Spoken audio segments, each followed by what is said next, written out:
Assalamualaikum warahmatullahi wabarakatuh. Selamat siang. Salam sejahtera untuk kita semua. Baiklah, kita lanjutkan materi kuliah biokimia asam nukleat bagian yang kedua. Sekarang kita akan membahas ada 3 tahapan dalam proses transfer genetik. Yang pertama adalah proses replika atau duplikasi, di mana di sini nanti akan terbentuk DNA yang baru. Ya. Jadi DNA akan memisah, ya, pita double helixnya akan saling memisah dengan bantuan dari DNA polimerase, dan nanti akan terbentuk 2 molekul DNA yang baru. Nah, kita lihat nih ilustrasinya. Ini gambar DNA. DNA akan ada double helixnya ada dua yang dihubungkan oleh ikatan hidrogen di sini seperti tangga. Dan ini nanti akan mengembang nanti akan terbentuk double helix yang baru, sehingga terbentuk DNA yang baru. Nah, itu proses replikasi seperti itu. Yang kita lihat ini gambar dari DNA, ya, namanya double helix, karena ada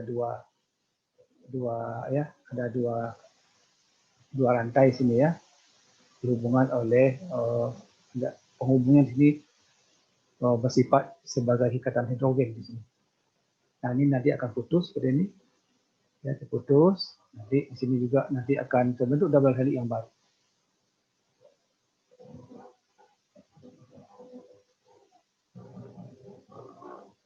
Nah, penjelasannya bisa juga kita lihat di sini.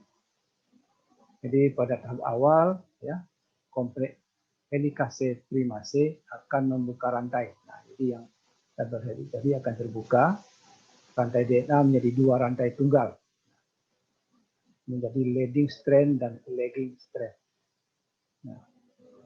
Nah, DNA yang sudah terpisah tadi itu akan sulit kembali menyatu kembali menjadi 2 rantai tadi, ya. Nah, lihat. Nah, setelah berpisah, nanti dia akan membentuk double helix yang baru sehingga terbentuk sel-sel yang baru. Nah, jadi fungsi dari replikasi ini adalah untuk membentuk sel yang baru, artinya untuk menggantikan sel-sel yang sudah tua dengan sel-sel yang baru. Dan di sini juga berperan sebagai penciri atau penanda atau menurunkan sifat, ya, dari orang tua ke anak. Ini bisa juga kita lihat gambarnya. Ini sebelumnya seperti ini. Nah, tapi nanti dia akan akan terpisah, tapi membentuk rantai yang baru, double lagi, dan ini double lagi, sehingga awalnya hanya 1 terbentuk 2 nanti menjadi 4 dan seterusnya. Ini sama saja, ya, proses pembentukannya. Nah, ini juga seperti itu dengan gambar-gambar yang berbeda. Nah, DNA replikasi ini dijelaskan di sini bahwa pertama, enzim helikase bekerja memutuskan ikatan hidrogen pada rantai double helix. Nah, ini jadi, ya. Nah, ini. Jadi sehingga terpisah, gitu, ya. Nah, tadi. Kedua, single strand binding protein menstabilkan kondisi rantai tunggal. Selanjutnya jadilah proses replikasi melalui 2 mekanisme, ya. Sintetis yang terjadi secara kontinu dan sintetis yang terjadi secara diskontinu. Itu hanya penjelasan dari proses yang tadi. Nah, bisa juga kita lihat memvisualkan seperti ini, ya. Ini aslinya seperti ini. Nah, tapi di sini terjadi pemisahan, tapi seketika dia memisah, dia membentuk rantai yang baru. Yang kedua, proses transkripsi.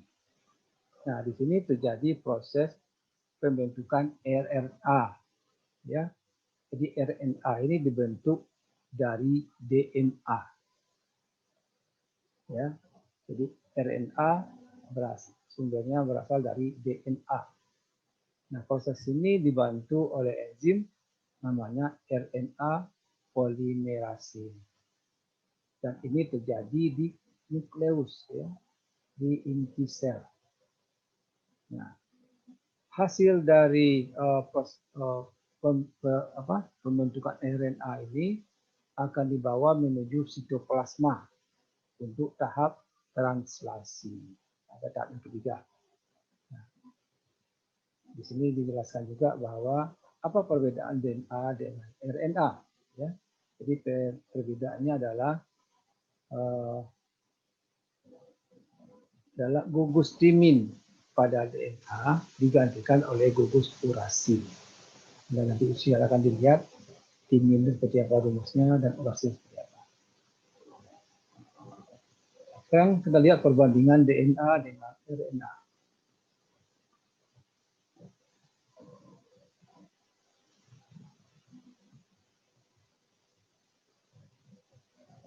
Di perbandingannya atau perbedaannya, ya, pertama bisa dilihat dari letak.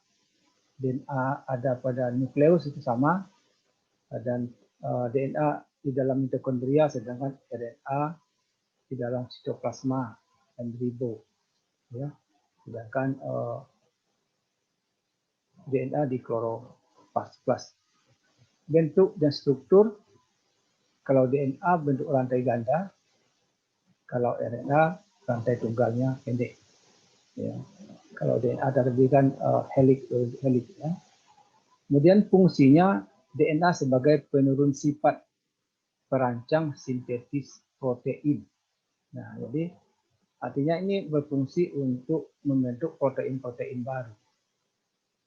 Sel itu kan protein, ya. Sedangkan RNA pelaksana sintetis protein. Nah, pelaksananya. Kemudian kalau kadar, DNA tidak dipengaruhi oleh proses sintetis protein. Sedangkan RNA dipengaruhi oleh proses sintetis protein. Kemudian komponennya, kalau kita hubungkan dengan basa nitrogen, nah DNA basa nitrogennya purin, kalau purinnya guanin dan adenin, dan kalau pirimidinnya timin dan sitosin. Nah, kalau RNA purinnya guanin dan adenin juga, tapi pirimidinnya urasil sitosin. Nah, ini tadi di depan sudah dijelaskan juga apa perbedaan DNA dengan RNA di sini. Pirimidin DNA berbentuk timin, pirimidin RNA berbentuk urasil. Kemudian basa nitrogen berikutnya berbentuk deoksiribosa, sedangkan RNA ribosa. Nah, sekarang kita lihat ada 3 tahapan pada proses transkripsi ini. Tahapan pertama inisiasi, kedua elongasi, ketiga terminasi. Jadi proses inisiasi ini terjadi penempelan polimer RNA, ya, penempelan RNA polimerase pada DNA. Jadi RNA polimerase menempel pada DNA. Nah, RNA polimerase akan menempel pada bagian DNA yang diikat oleh kromosom. Jadi itu awalnya itu, ya. Jadi enzim RNA polimerase menempel pada DNA.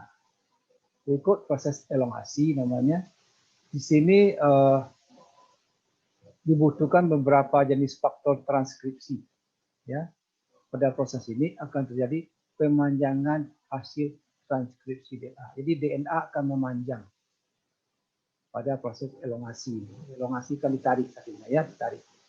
Daya tarik, ya. Kuat tarik. Terakhir terminasi itu akhir.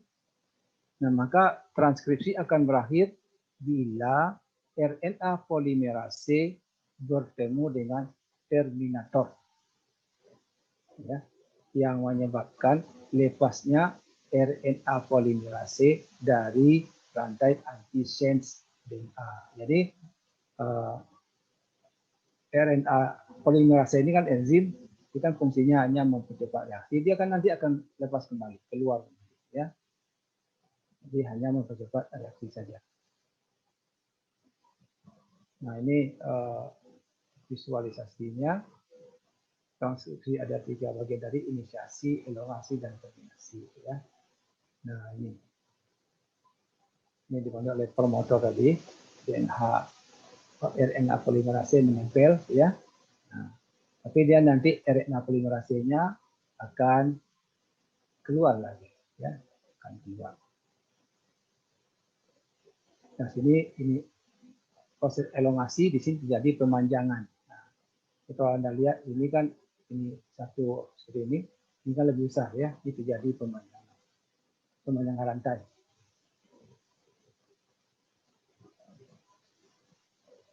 Tahap ketiga dari transfer genetik yaitu translasi. Di sini adalah terjadi proses sintesa protein oleh RNA. Jadi RNA ini fungsinya mensintesa atau membuat protein. Nah, tiap mRNA mempunyai 3 segmen senyawa basa, ya, yang dikenal dengan nama kodon. Kodon artinya kode genetik. Masing-masing kodon akan dimasuki oleh antikodon dari tRNA yang membawa asam amino untuk disintetis menjadi protein. Nah, ini. Jadi ketika kita belajar kimia organik dulu, ya, kita belajar membahas tentang protein. Protein disusun oleh asam amino. Nah, proses terbentuknya bergabungnya asam amino, ya, sehingga menjadi protein ini melibatkan RNA, ya. Jadi melibatkan RNA. RNA lah yang bisa mengubah asam amino menjadi protein.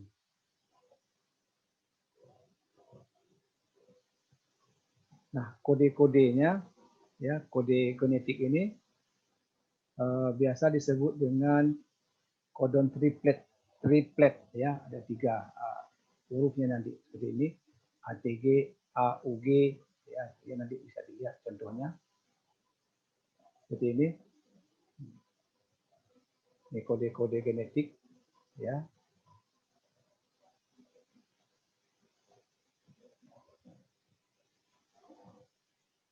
Dan ini gambar dari sel, ya, di fungsi DNA tadi sebagai pembawa sifat, ya, pengirim pesan.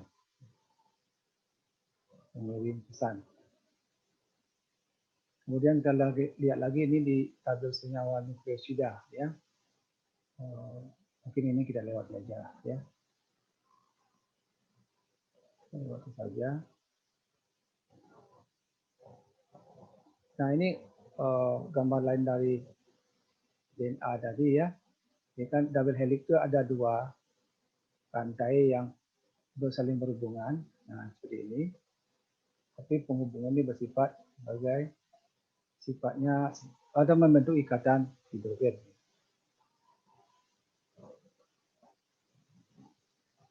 Nah, kita lihat struktur dari RNA. Ini terdiri dari adenin, guanin, urasil, cytosine, ya. P-nya ini fosfat, R-nya itu dari ribosa. Ya. Ini dari warnanya Anda bisa lihat. Ini adenin, guanin, ya, urasil, cytosine, ya.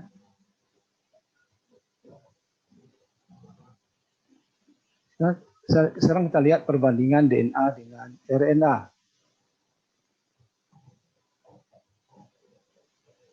Tadi sudah dibahas di depan, ya, tidak perlu kita ulang lagi barangkali, ya. Perbedaan DNA dengan RNA. Sekarang kita lihat apa peranan DNA dan RNA dalam sintesis protein. Tadi juga sudah dibahas di atas tadi. Jadi kromosom dapat menentukan sifat pada generasi berikutnya. Jadi kromosom, ya. Nah, kromosom itu terdiri dari gen. Gen terdiri dari DNA. Nah, jadi sebenarnya yang membawa sifat itu adalah DNA. DNA itu ada di dalam gen. Gen itu berkumpul membentuk kromosom. Nah, jadi kromosom dalam bentuk yang lebih besar, ya. Jadi intinya DNA yang membawa sifat, karena ya DNA yang membawa sifat. Yang teori ini dikenal dengan teori Watson-Crick, ya, teori double pita, double helix namanya. Nah, kita lanjutkan. Masing-masing rantai atau benang pita yang tersusun dari gula deoksiribosa S dihubungkan dengan bagian pita lain melalui senyawa heterosiklik atau senyawa basa organik seperti adenin, guanin, sitosin, dan timin dengan membentuk model ikatan sebagai berikut. Ini mungkin gambarnya ke atas tadi. Nah, seperti ini, ya.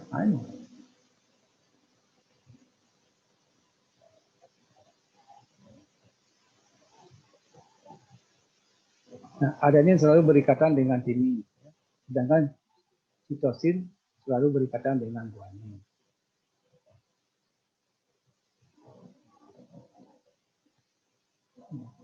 Adenin, ya, timin, ya.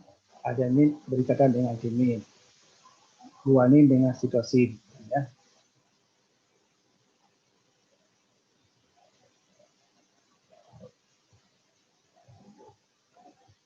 Nah, selanjutnya semua molekul DNA itu mempunyai susunan yang sama pada molekul deoksiribosa dan asam fosfatnya. Jadi pada rantai utamanya tadi, di pita utama tadi, ya. Yang berbeda hanya pada basanya saja. Bisa adenin, guanin, timin, dan sitosin. Jadi kalau kita lihat ke atas lagi. Jadi ini sama semua. Semua sel itu sama, semua DNA, ya. Yang berbeda di sini susunannya. Ya. Ini yang berbeda-beda.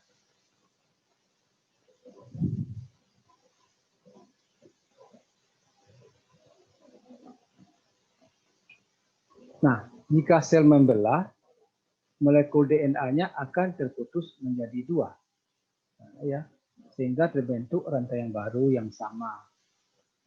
Jadi inilah cara berkembangnya sel itu, ya.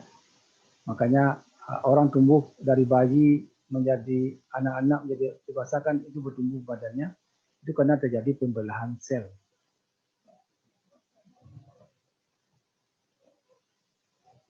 Kemudian kita lanjutkan peranan DNA dan RNA dalam sintesis protein.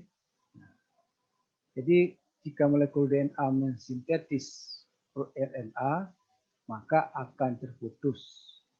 Hanya sebagian benang saja yang berperan, terutama bagian yang tidak melipat seperti DNA. Jadi lanjutan yang tadi. Jadi kalau terjadi memproduksi protein, maka pita tadi putus, ya, membentuk pita, dua buah pita yang terpisah, kemudian mereka akan memanjang. Memanjang itu karena bantuan enzim ini juga, ya, RNA polimerase. Nah, penggolongan yang struktur RNA adalah namanya ribosomal RNA, disimbolkan dengan R kecil RNA, messenger RNA atau mRNA, transfer RNA sebut simbolnya tRNA, dan heterogenium RNA disimbolkan dengan hRNA.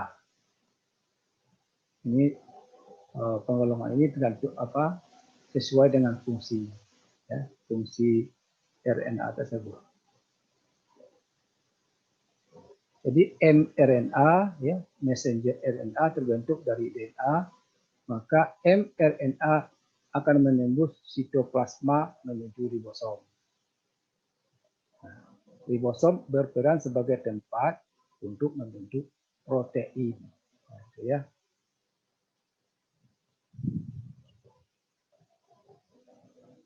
Nah, RNA merupakan bagian terbesar dari RNA. Jadi bagian terbesar dari RNA adalah RNA atau ribosomal RNA, ya.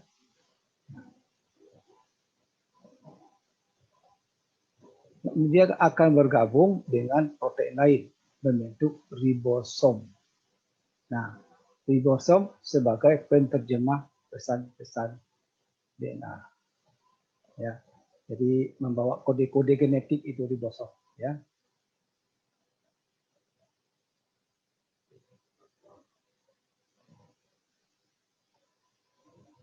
Nah, sekarang ini kan ada makanan, produk-produk pangan ya, yang dikembangkan berdasarkan rekayasa genetik. Ya. Jadi bukan berdasarkan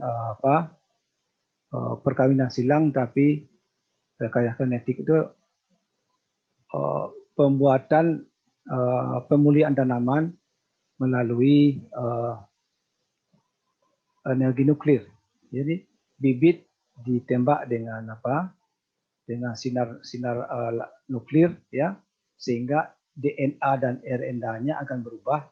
Nah, nanti ia akan dipilih, yang akan dikembangkan yang unggul-unggul saja. Jadi bibit-bibit yang unggul atau yang memang lebih baik dari sebelumnya. Nah, itu yang dikembangkan. Itu namanya hasil rekayasa genetik. Nah, ada para ahli juga mengkhawatirkan produk-produk yang seperti itu ini ada yang sulit, ya, tidak ada kodenya, ya. Kode-kode seperti ini kan kode mana tadi ya? Ada yang tidak berkode, gitu ya. Kalau tidak kode nggak bisa dipanggil, sehingga tidak bisa masuk dalam metabolisme. Inilah yang dikhawatirkan para ahli, itu bisa menimbulkan kanker, gitu ya. Itu kan dugaan, ya, dugaan yang perlu dibuktikan juga. Seperti jagung manis itu kan, bibitnya itu kan hasil dari rekayasa genetik.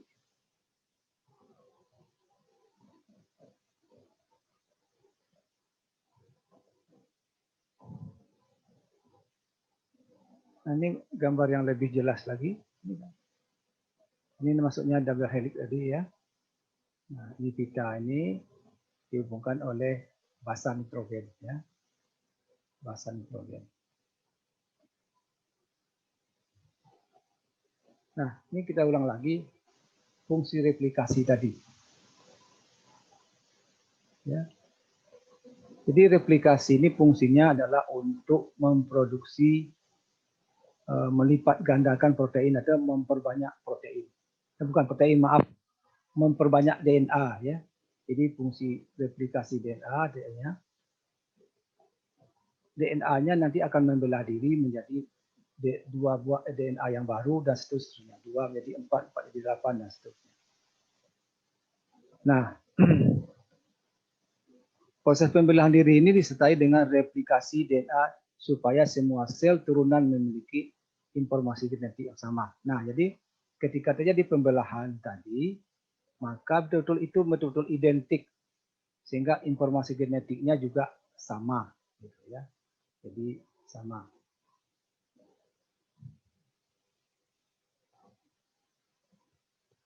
Nah, kita lanjutkan.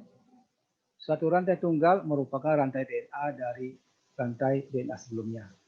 Nah, jadi DNA yang baru berasal dari satu rantai DNA yang sebelumnya.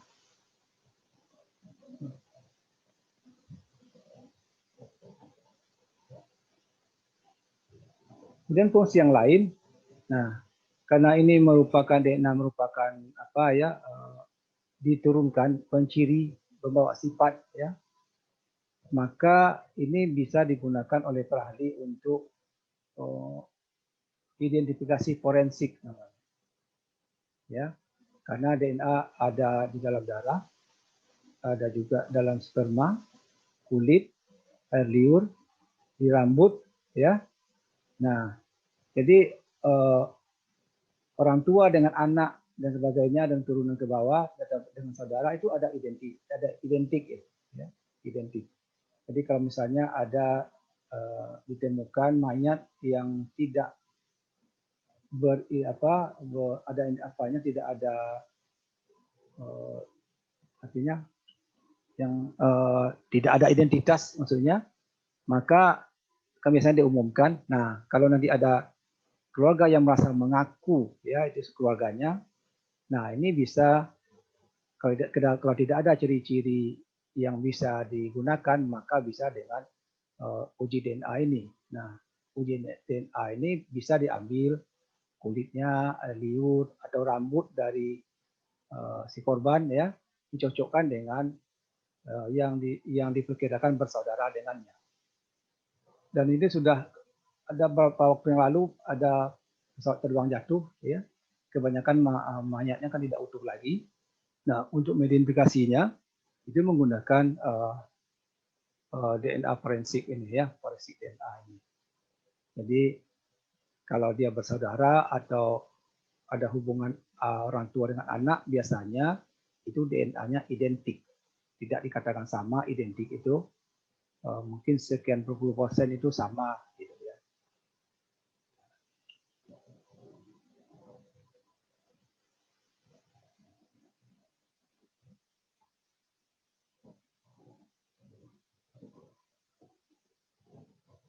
Oke, mungkin sampai di sini dulu ya. Materi dari asal nukleat bagian kedua ini. Terima kasih. Assalamualaikum warahmatullahi wabarakatuh.